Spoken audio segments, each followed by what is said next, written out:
So this question says the graph of x squared plus x plus y squared plus y equals 199 over 2 in the xy plane is a circle. I'm going to stop right there.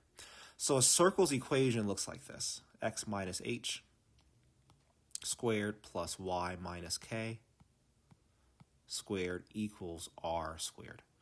So whenever I see kind of x squares and y squares and x's and y's all together, we're going to need to use a process called completing the square, right? So we need to complete the square.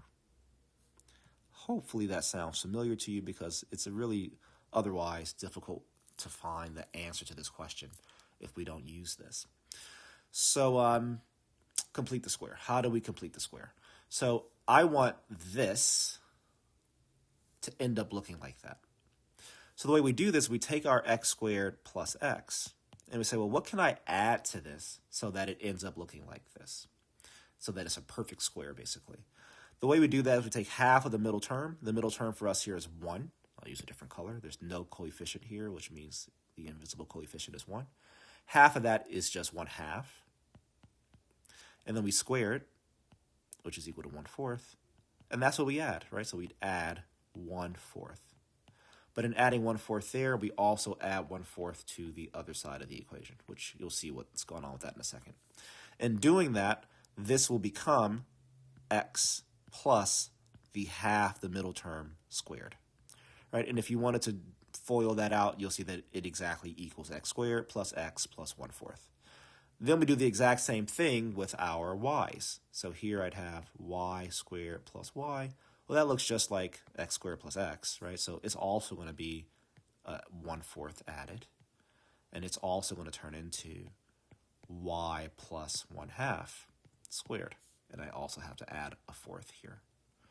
Now, don't forget that we already had a 199 over 2 here.